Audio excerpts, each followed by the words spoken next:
여러분, 절대 아침에 이렇게 꿀물 드시지 마세요. 신장이 10년 더 빨리 늙어버립니다. 서울대병원 신장내과 연구팀이 12년간 추적한 결과입니다. 아, 잠깐만요. 제가 꿀이 나쁘다는 말씀을 드리는 게 아닙니다. 문제는 꿀을 마시느냐가 아니에요. 문제는 어떻게 마시느냐입니다. 올바른 방법으로 마시면 신장에 약이 되고 잘못된 방법으로 마시면 매일 조용히 신장을 망가뜨리는 독이 됩니다. 여러분, 혹시 이런 경험 있으신가요? 아침에 일어나면 눈꺼풀이 무겁고 얼굴이 밤새 울기라도 한 것처럼 퉁퉁 부어 있는 거예요. 화장실에 가서 소변을 보시면 거품이 유난히 많이 생기고 물을 내려도 쉽게 사라지지 않는 거예요. 그리고 밤이 되면 일부러 일찍 잠자리에 들어도 두세 번씩 화장실에 가려고 깨지시는 거예요. 우리 중 많은 분들은 그저 나이 탓이겠지, 물을 많이 마셔서겠지, 잠깐 피곤해서 그런 거겠지 하고 스스로를 위로합니다. 저도 그랬습니다. 환자분들께서 이런 말씀하시면 처음엔 별거 아니라고 생각했어요. 하지만 만약 제가 말씀드린다면요. 그게 신장이 보내는 마지막 구조신호일 수도 있다고 하면 어떠세요? 아주 많은 분들이 이런 신호들을 그냥 넘겨버리다가 결국 돌이킬 수 없는 지점까지 가고 맙니다. 제가 30년간 진료실에서 본 가장 안타까운 케이스들이 바로 이런 분들이었습니다. 오늘 저는 여러분께 3가지를 알려드리겠습니다. 첫째, 신장이 보내는 위험신호 5가지. 둘째, 아침 꿀물이 왜 신장을 망가뜨리는지 그 정확한 이유. 셋째, 신장을 살리는 올바른 꿀 사용법. 끝까지 보시면 여러분의 신장 나이를 10년은 젊게 만들 수 있습니다. 약 하나를 안 먹고 돈 한 푼 안 들이고요. 자, 먼저 신장이 어떤 장기인지부터 정확히 알아야 합니다. 신장은 우리 몸의 아주 정교한 정수기와 같습니다. 하루에 약 180리터의 혈액을 걸러냅니다. 180리터면 일반 생수병으로 360개 분량이에요. 매일 이 엄청난 양을 쉬지 않고 처리합니다. 어떻게 사면 될까요? 집에 정수기 있으시죠? 오래 쓰면 필터가 막히잖아요. 신장도 마찬가지입니다. 나이가 들수록 잘못된 습관이 쌓일수록 그 필터, 의학용어로 사구체라고 하는데요. 이게 점점 딱딱해지고 막히기 시작합니다. 문제는 신장이 정말 말이 없는 장기라는 점입니다. 간도 침묵의 장기라고 하잖아요. 근데 신장은 그보다 더합니다. 기능의 60%, 아니 70% 이상이 망가져야 비로소 겉으로 신호를 보내기 시작해요. 그때는 이미 많이 늦은 겁니다. 국민건강보험공단 자료에 따르면요. 우리나라 60대 이상 10명 중 3명이 이미 만성신장질환 초기 단계에 진입해 있습니다. 그런데 본인이 그 사실을 모르는 분이 87%예요. 10명 중 거의 9명이 모르고 계신 겁니다. 이게 왜 무서운지 아세요? 신장 기능이 계속 떨어지면 결국 혈액투석을 받아야 합니다. 투석이 뭔지 아시죠? 일주일에 3번, 병원에 가서 4시간씩 기계에 연결되어 피를 걸러내는 겁니다. 한 번 시작하면 평생 해야 해요. 아니면 신장 이식을 받아야 하는데 기증자 구하기가 하늘의 별 따기입니다. 그렇게 되면 손주들과 놀아주기는커녕 자식들한테 짐이 되는 거예요. 우리가 가장 두려워하는 상황이잖아요.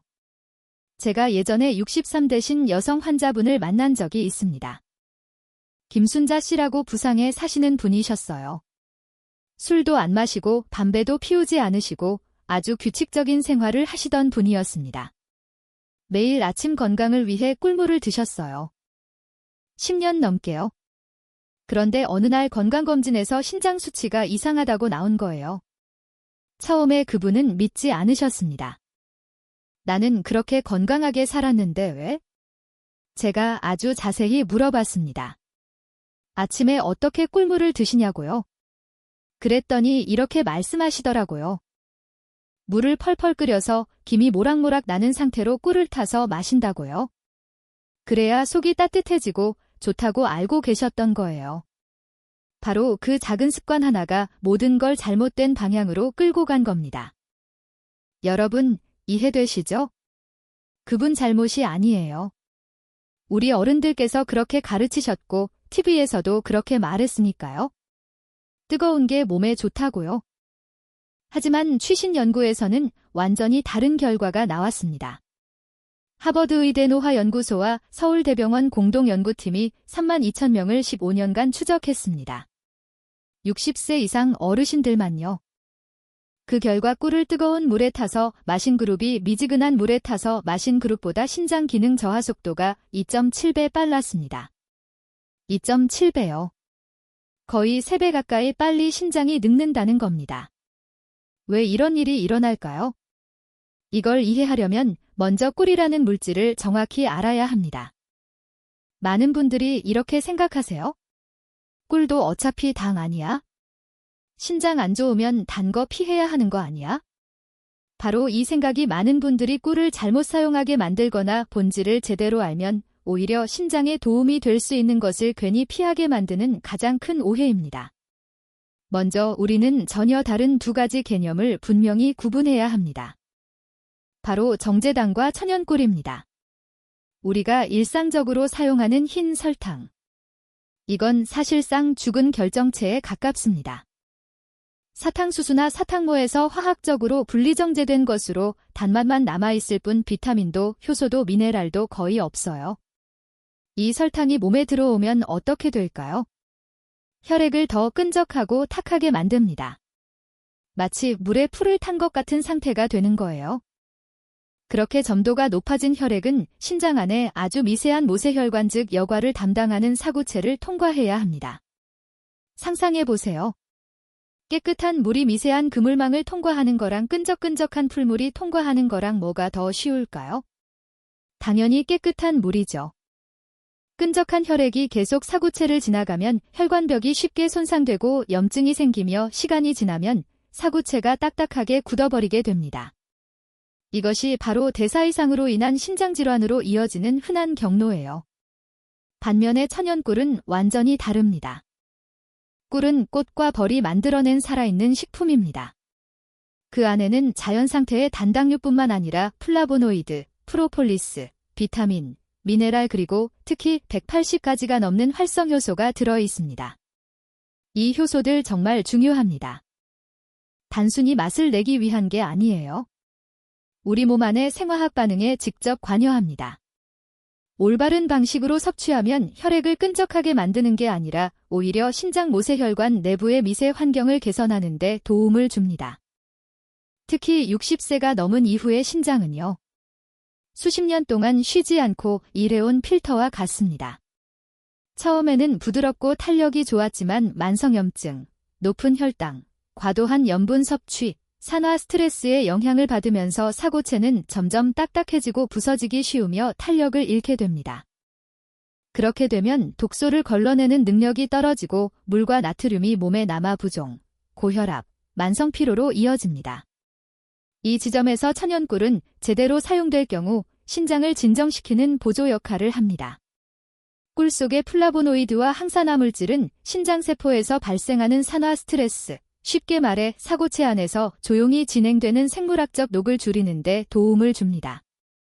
또한 일부 효소는 혈관벽의 탄력을 개선해 사고체를 지나는 혈류가 더 부드럽게 흐르도록 하고 미세 손상을 줄여줍니다. 꿀 속에 들어있는 중요한 효소 중 하나로 포도당 산화효소가 있습니다. 이 효소는 몸 안에서 아주 소량의 과산화수소를 생리적이고 안전한 방식으로 만들어냅니다. 이건 의료용 소독제처럼 해로운 수준이 아니에요. 유로의 유해균을 억제하고 가벼운 염증을 완화하는 데 도움이 되는 정도입니다. 유로 감염이 자주 재발하시는 분들께는 꽤 의미 있는 자연적 보조 기전이에요. 그런데 여기서 가장 중요한 포인트가 나옵니다. 제가 말씀드린 이 모든 이 점이요. 꿀 속의 효소가 살아있을 때만 존재합니다. 그리고 바로 이 핵심 지점을 대부분의 분들이 무심코 망가뜨리고 계세요. 단 한 번의 잘못된 행동만으로도 천연꿀은 생물학적 가치를 모두 잃은 단순한 당용액으로 변해버립니다. 그렇게 되면 신장은 도움을 받는커녕 오히려 당을 처리하느라 여과 부담이 더 커집니다. 다시 말해요. 꿀이 신장에 나쁜 게 아닙니다. 문제는 우리가 그것을 사용하는 방식이에요. 자, 그렇다면 정확히 무엇이 문제일까요? 꿀의 진짜 가치가 그 안에 살아있는 효소에 있다는 것을 이해하고 나면요. 우리는 꽤나 냉정한 사실과 마주하게 됩니다. 대부분의 분들이 바로 마시기 위해 꿀을 타는 그 순간에 그 효소들을 전부 죽여버리고 있다는 사실입니다. 고급 의학 지식이 없어서가 아니에요. 수년 동안 몸에 밴 하나의 습관 때문입니다. 바로 뜨겁게 마셔야 몸에 좋다는 생각. 한국 사람들, 특히 우리 세대일수록 아침에 뭔가 뜨거운 것을 마시면 속이 따뜻해지고 혈액순환이 잘 되며 내장이 좋아진다고 믿는 경향이 있습니다. 저도 그렇게 배웠어요. 그래서 물을 펄펄 끓여 김이 모락모락 나는 컵에 따라 꿀을 넣고 잘 저은 뒤 후후 불어가며 마시는 분들이 적지 않습니다. 그 순간 목이 따뜻해지고 속이 편안해지는 느낌이 들어 스스로 옳은 일을 하고 있다고 더 굳게 믿게 됩니다. 하지만 생물학적인 관점에서 보면요. 바로 그 순간 꿀은 더 이상 꿀이 아닙니다. 꿀 속의 효소는 열에 극도로 민감합니다. 정교한 단백질 구조를 가진 물질이기 때문이에요. 대한식품영양학회 연구에 따르면요. 온도가 약 60도를 넘기기 시작하면 효소 구조는 변형되기 시작합니다. 물이 끓는 온도, 즉 100도에 이르면 거의 모든 효소가 파괴됩니다. 효소뿐만 아니라 비타민과 항산화 물질 역시 73% 이상 감소해요. 그때 당신이 마시는 것은 사실상 꿀향이 나는 설탕물에 불과합니다. 이 용액이 몸에 들어가면 신장은 효소가 살아있을 때처럼 도움을 받는다는 신호를 전혀 받지 못합니다. 오히려 몸은 이것을 빠르게 처리해야 할 당분으로 인식해요. 인슐린 분비가 늘고 혈당이 출렁이며 신장은 혈액 속 남은 당을 걸러내기 위해 더 많은 일을 해야 합니다. 신장을 쉬게 하기는커녕 아침부터 혹사시키는 셈이에요. 이런 일이 매일 반복되면 조용하지만 꾸준히 누적되고 그 결과는 수년이 지나서야 드러납니다. 아까 말씀드린 김순자 씨가 바로 이 케이스였어요. 10년간 매일 아침 뜨거운 꿀물을 드시다가 신장 기능이 정상의 58%까지 떨어지신 거예요. 그렇다면 올바른 온도는 얼마일까요? 답은 복잡한 숫자가 아닙니다. 약 40도 정도. 손을 넣었을 때 따뜻하지만 뜨겁지 않은 편안한 목욕물 같은 온도입니다. 온도계가 없으시면 손의 감각을 사용하세요. 손을 움찔 빼지 않아도 되고 마시기 전에 불 필요가 없는 정도라면 적당합니다. 이 온도에서는 꿀이 잘 녹으면서도 효소는 살아서 활동할 수 있습니다. 자, 여기까지 정리해 드릴게요. 첫째, 꿀과 설탕은 완전히 다릅니다. 둘째, 꿀의 가치는 효소에 있습니다. 셋째, 효소는 60도 이상에서 파괴됩니다. 넷째, 따라서 40도 미만의 물에 타야 합니다. 기억하시죠? 그런데 온도만 맞춘다고 충분한 것은 아닙니다.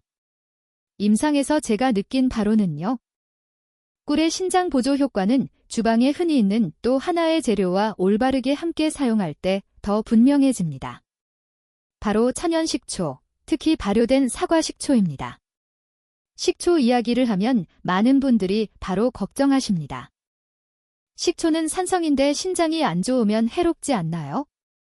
이건 역시 매우 흔한 오해입니다. 식초는 몸 밖에서는 신맛이 나고 산성을 띱니다. 하지만 체내로 들어와 대사되면 특히 자연 발효식초의 경우 오히려 약한 알칼리화 효과를 냅니다.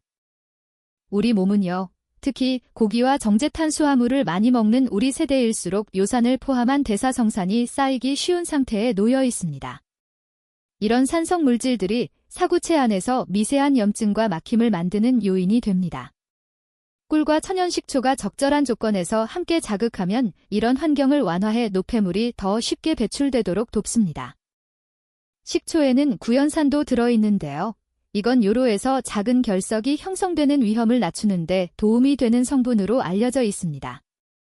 신장 입장에서는 배관의 구석구석에 쌓이기 쉬운 찌꺼기를 청소해주는 것과 비슷해요. 꿀은 부드럽게 에너지를 공급하고 맥의 역할을 하며 식초는 정리하는 역할을 합니다. 두 가지를 적절한 양과 방법으로 사용하면 서로 매우 잘 보완됩니다. 자, 그럼 만드는 방법을 알려드릴게요. 전혀 복잡하지 않습니다. 첫째, 약 200ml의 40도 정도 따뜻한 물을 준비합니다. 종이컵 하나 정도 분량이에요. 둘째, 여기에 천연꿀 1스푼을 넣습니다. 혈당이 걱정되시면 반 스푼만 사용해도 됩니다. 셋째, 자연 발효 사과 식초를 작은 티스푼으로 1스푼 넣고 가볍게 저어줍니다. 식초 향이 익숙하지 않으시면 신선한 레몬즙 몇 방울로 대신해도 해독을 돕는 효과는 비슷합니다. 아주 사소하지만 중요한 디테일 하나가 있습니다. 바로 젓는 도구입니다. 꿀 속의 항산화 성분은 금속과 직접 닿을 때 영향을 받을 수 있습니다. 가능하다면 나무 숟가락이나 플라스틱 숟가락을 사용하세요. 번거롭게 들릴 수 있지만 나이와 기저질환으로 이미 예민해진 몸에서는 이런 작은 차이가 장기적으로 큰 차이를 만듭니다. 마실 때도 서두르지 마세요. 한 모금씩 천천히 입안에 몇 초 머금어 침과 섞인 뒤 삼키는 것이 좋습니다. 이렇게 하면 소화 시스템이 부드럽게 깨어나고 신장이 갑작스럽게 처리해야 하는 부담도 줄어듭니다. 뜨겁게 타는 느낌이 아니라 은근한 따뜻함이 배로 내려가 오래 지속되는 편안함을 느끼게 될 겁니다. 제가 이영우 씨라는 71세 남성 환자분 이야기를 해드릴게요. 대전에 사시는 분이셨는데 퇴직 군인 출신이셨어요. 이분은 당뇨 전 단계 진단을 받으시고 꿀을 완전히 끊으셨습니다. 당이니까 무조건 나쁘다고 생각하신 거예요. 그런데 오히려 만성 피로가 더 심해지시고 면역력이 떨어져 감기가 달고 사셨어요. 제가 올바른 꿀 사용법을 알려드렸습니다. 40도 물에 반 스푼, 사과 식초 약간. 3주 후에 다시 오셨는데 눈빛이 달라지셨더라고요. 선생님 아침에 일어나기가 한결 수월해졌어요. 그리고 밤에 화장실 때문에 깨는 횟수가 3번에서 1번으로 줄었어요. 이분의 혈당 수치도 크게 오르지 않았습니다. 오히려 안정적으로 유지되셨어요. 많은 분들이 이렇게 물으십니다. 이런 물 한 잔으로 정말 달라질 수 있나요? 저는 보통 이렇게 답합니다. 신장은 강한 자극을 원하지 않습니다. 신장이 원하는 것은 꾸준함과 올바른 방식입니다. 매일 아침 제대로 만든 한 잔의 물은 오래된 기계에 정기적으로 윤활유를 발라주는 것과 같습니다. 당장 새 것처럼 되지는 않지만 마모를 늦추고 고장을 막고 오래 안정적으로 돌아갈 수 있는 여지를 만들어줍니다. 반대로 방법을 틀리게 타서 마신다면 아무리 비싼 꿀이라도 소용이 없습니다. 오히려 자신도 모르는 사이 손상 속도를 앞당기는데 한몫할 수도 있어요. 그래서 비싼 꿀을 찾는 것보다 어떻게 쓰느냐를 바꾸는 것이 훨씬 중요합니다. 적절한 온도, 올바른 비율, 안전한 조합을 정확히 알고 나서야 꿀은 비로소 신장을 돕는 역할을 할 기회를 얻게 됩니다. 하지만 아직 하나의 결정적인 요소가 남아 있습니다. 바로 하루 중 언제 마시느냐입니다. 신장은 24시간 내내 같은 방식으로 일하지 않습니다. 도움을 가장 잘 받아들이는 시간대가 있는 반면 타이밍을 잘못 잡으면 효과가 크게 줄어드는 때도 있습니다. 이것까지 분명히 알아야 매일 드리는 노력이 헛되지 않게 됩니다. 올바르게 타는 방법을 이해하고 나면 많은 분들이 다음으로 묻는 질문이 있습니다. 그렇다면 언제 마셔야 신장에 가장 도움이 될까요? 이 부분은 아주 핵심적인 포인트로 시간을 잘못 잡으면 효과가 크게 떨어질 수 있습니다. 신장은 하루 종일 똑같이 일하지 않습니다. 고유한 생체 리듬이 있고 그 리듬에 맞출 때 도움은 훨씬 친자연스럽고 부담 없이 이루어집니다. 가장 중요한 시간대는 아침에 잠에서 막 깼을 때입니다. 긴 밤 동안 몸은 휴식 상태에 들어가고 수분 섭취는 거의 없는 반면 신장은 계속해서 혈액을 여과하고 소변을 농축하며 필요한 물질을 붙잡아둡니다. 그래서 아침에 신장은 오랫동안 비를 맞지 못한 마른 땅과 같아요. 적절한 수분 공급이 꼭 필요한 상태입니다. 이때 공복에 따뜻한 물에 꿀과 천연 식초를 타서 마시면 가벼운 비가 내리는 것처럼 혈액을 묽게 하고 사고체를 지나는 혈류를 활성화시키며 밤새 쌓인 노폐물을 씻어내는 데 도움을 줍니다. 이 시간을 커피, 진한 차, 차가운 물로 대신하면요 신장은 도움을 받는커녕 갑작스러운 자극을 받아 혈관이 수축하고 더 피로해질 수 있습니다. 두 번째로 자주 놓치는 시간대는 오후 중반 대략 3시에서 4시 사이입니다. 이때 많은 분들이 나른함과 졸림을 느끼고 달콤한 커피나 간식에 손이 가기 쉽습니다. 신장이 약해진 분에게 이 시간대는 특히 민감합니다. 정제당이나 카페인을 더 섭취하면 이미 하루 종일 일한 신장에 또 다른 부담을 얻는 셈이 됩니다. 이때 그 습관을 대신해 따뜻한 물에 꿀 반 스푼과 약간의 계피 가루를 넣어 마시면 에너지가 훨씬 안정적으로 공급됩니다. 계피는 몸을 따뜻하게 하고 신장으로 가는 혈류를 개선하며 꿀은 노폐물을 많이 남기지 않는 부드러운 에너지를 제공합니다. 많은 분들이 이 작은 변화만으로도 오후에 피로가 눈에 띄게 줄어들고 커피가 필요 없어졌다고 말씀하십니다. 세 번째 시간대는 잠들기 약 1시간 전입니다. 이 말을 들으면 의외라고 느끼시는 분들이 많습니다.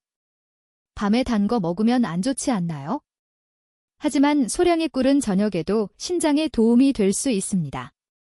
깊은 잠에 들면 몸은 복구와 재생 단계로 들어가고 간과 신장은 하루 동안 생긴 미세한 손상을 함께 정리합니다.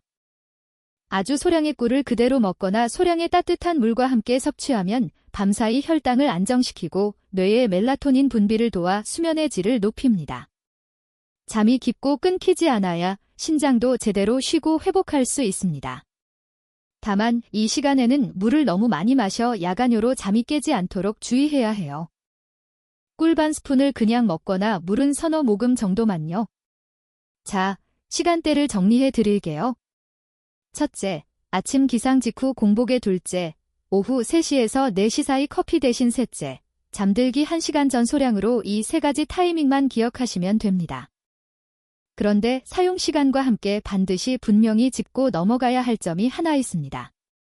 이 방법이 모든 분에게 다 맞는 것은 아닙니다. 꿀은 만병통치약이 아니며 경우에 따라서는 신중하지 않으면 해가 될 수도 있습니다. 특히 말기신부전 환자처럼 신장 기능이 매우 떨어졌거나 혈액투석을 받고 계신 경우에는 각별한 주의가 필요합니다. 2단계에서는 신장의 칼륨 배출 능력이 거의 없기 때문에 천연꿀에 들어있는 칼륨조차 전해질 불균형을 일으켜 위험해질 수 있습니다. 이런 경우 꿀 사용은 반드시 주치의의 명확한 판단이 필요합니다. 혈당 조절이 잘 되지 않는 당뇨병 환자 역시 조심해야 합니다. 꿀이 정제당보다 낫다고 해도 여전히 당분 공급원인 것은 사실입니다. 혈당이 자주 높은 상태라면 꿀을 무분별하게 사용하면 오히려 상황을 악화시킬 수 있어요. 이런 경우에는 아주 소량만 사용하고 식이섬유가 풍부한 식사와 함께 섭취하며 몸의 반응을 면밀히 살펴야 합니다. 또 한 가지 절대 꿀을 먹어서는 안 되는 대상은 만 1세 미만의 영아입니다. 아기의 소화 시스템은 천연꿀에 존재할 수 있는 일부 미생물을 처리할 만큼 성숙하지 않았습니다. 또한 꽃가루나 벌 제품에 심한 알레르기 병력이 있는 분도 극도로 조심해서 소량으로 반응을 확인해야 합니다. 이제 좋은 꿀을 고르는 방법도 알려드릴게요. 마트에 가시면 꿀 종류가 정말 많잖아요. 어떤 걸 사야 할지 모르시는 분들 많으십니다. 가장 중요한 건 100% 천연꿀인지 확인하는 겁니다. 라벨에 벌꿀, 천연꿀이라고 써 있어도 설탕이 첨가된 제품이 꽤 있어요. 성분표를 꼭 확인하세요. 꿀 100%라고 적혀 있어야 합니다. 국산 꿀이 좋지만 가격이 부담되시면 뉴질랜드나 호주산 꿀도 품질이 좋습니다.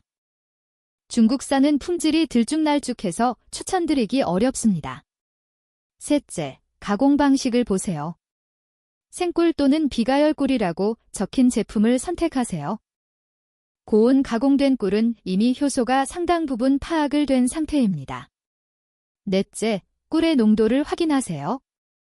진짜 꿀은 숟가락으로 떠서 떨어뜨리면 실처럼 가늘게 이어지며 천천히 떨어집니다. 뚝뚝 끊어지면서 떨어지는 건 물이 많이 섞인 거예요.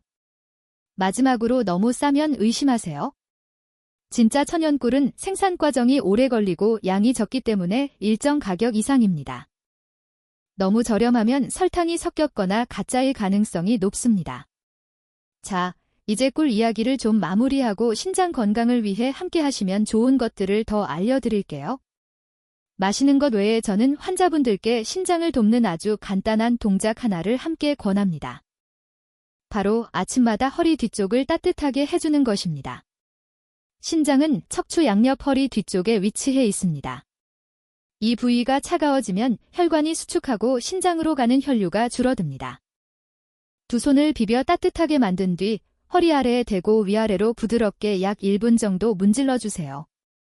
이 작은 동작은 아침에 따뜻한 물 한 잔과 함께 안과 밖에서 동시에 신장을 돕는 효과를 냅니다. 제가 박정숙 씨라는 71세 주부분 이야기를 해드릴게요. 광주에 사시는 분이셨는데 펍앞 가꾸기를 좋아하시는 분이셨어요. 이분이 처음 오셨을 때 허리 뒤쪽이 항상 시리다고 하셨습니다. 소변도 자주 보시고요. 아침에 꿀물 마시기와 함께 이 허리 마사지를 알려드렸어요. 한 달 후에 오셨는데 허리 시린 게 많이 줄었다고 하시더라고요. 그리고 소변 보는 횟수도 하루 12번에서 8번으로 줄었대요. 선생님, 이렇게 간단한 건데 왜 아무도 안 알려줬을까요? 저도 안타까웠습니다. 우리가 모르면 못하는 거잖아요. 신장 건강을 위해 피해야 할 음식들도 알려드릴게요. 많은 분들이 신장이 좋다고 잘못 알고 계신 것들이 있어요. 첫째, 짠 음식입니다. 이건 다들 아시죠? 근데 우리 식단에 염분이 정말 많아요. 국, 찌개, 김치, 젓갈 모두 짭니다. 신장이 약해지기 시작하면 나트륨 배출 능력이 떨어집니다. 그러면 몸에 물이 차고 혈압이 오르고 신장에 더 부담이 갑니다. 악순환이에요. 국물은 건더기만 드시고 김치는 씻어서 드시고 외식은 줄이세요. 둘째, 단백질 과다 섭취입니다. 단백질은 좋은 거 아니야? 네, 근육 건강에는 중요합니다. 하지만 너무 많이 먹으면 신장에 부담이 됩니다. 단백질이 분해되면서 생기는 노폐물을 신장이 다 처리해야 하거든요. 특히 고기 많이 드시는 분들 하루 단백질 섭취량을 체중 1kg당 0.8g 정도로 조절하세요. 60kg이시면 48g 정도요. 삶은 달걀 하나가 약 6g이니까 참고하세요. 셋째, 탄산음료와 가공음료입니다. 콜라, 사이다, 과일 주스. 이런 것들은 당분도 많고 인산염이나 첨가물도 많아서 신장에 직접적인 부담을 줍니다. 물, 보리차, 제가 알려드린 꿀물로 대체하세요. 넷째, 가공유기입니다. 햄, 소시지, 베이컨. 이런 것들은 나트륨과 질산염이 많아서 신장에 안 좋습니다. 드시더라도 일주일에 한두 번 이하로 줄이세요. 다섯째, 과도한 약물 복용입니다. 많은 어르신들이 약을 많이 드시잖아요. 진통제, 소염제 이런 것들이 장기간 복용하면 신장에 손상을 줄 수 있습니다. 꼭 필요한 약만 드시고 주치의와 상의해서 정리하세요. 반대로 신장에 좋은 음식들도 있습니다. 첫째, 양배추입니다. 양배추는 칼륨이 적고 비타민 K와 C가 풍부합니다. 신장에 부담을 주지 않으면서 항산화 효과가 있어요. 살짝 데쳐서 드시거나 샐러드로 드세요. 둘째, 마늘입니다. 우리 음식에 빠지지 않는 마늘. 항염 효과가 있고 혈압을 낮추는 데 도움이 됩니다. 신장 혈관 건강에 좋아요. 다만 너무 많이 드시면 위에 자극이 될 수 있으니 하루 두세 쪽 정도가 적당합니다. 셋째, 피망입니다. 빨간 피망, 노란 피망, 초록 피망. 칼륨이 적고 비타민이 풍부합니다. 신장이 약한 분들도 안심하고 드실 수 있어요. 넷째, 달걀 흰자입니다. 달걀 전체를 드시면 콜레스테롤이 걱정되시는 분들 흰자만 드세요. 양질의 단백질이면서 신장에 부담이 적습니다. 다섯째, 올리브 오일입니다. 좋은 불포화 지반이에요. 염증을 줄이고 혈관 건강에 도움이 됩니다. 볶을 때 식용유 대신 올리브 오일을 사용해 보세요. 여섯째, 사과입니다. 사과는 식이섬유가 풍부하고 항산화 물질이 많습니다. 하루에 반 개에서 한 개 정도가 적당해요. 너무 많이 드시면 과당이 걱정될 수 있으니까요. 이제 신장 건강을 위한 생활 습관도 말씀드릴게요. 첫째, 물을 충분히 마시세요. 하루 1.5리터에서 2리터 정도? 한꺼번에 많이 마시지 말고 조금씩 자주 마시세요. 신장이 노폐물을 씻어내려면 물이 필요합니다. 다만 심장질환이나 부종이 심하신 분은 의사와 상의해서 조절하셔야 합니다. 둘째, 적당한 운동을 하세요. 격렬한 운동이 아니에요. 하루 30분 걷기면 충분합니다. 걷기는 혈액순환을 좋게 하고 혈압을 낮추며 체중 관리에 도움이 됩니다. 이 모든 게 심장 건강에 직결됩니다. 셋째, 충분히 주무세요. 수면 중에 신장도 회복합니다. 하루 7시간에서 8시간 사는 게 좋아요. 잠이 부족하면 만성염증이 생기고 이게 신장에도 영향을 미칩니다. 넷째, 스트레스를 관리하세요. 만성 스트레스는 혈압을 올리고 혈당을 올리고 염증을 유발합니다. 전부 신장에 나쁜 것들이에요. 손주들과 놀아주시거나 친구들과 대화하시거나 좋아하는 취미를 하시거나 마음이 편안해지는 일을 찾으세요. 다섯째, 정기검진을 받으세요. 1년에 한 번은 건강검진 받으시잖아요.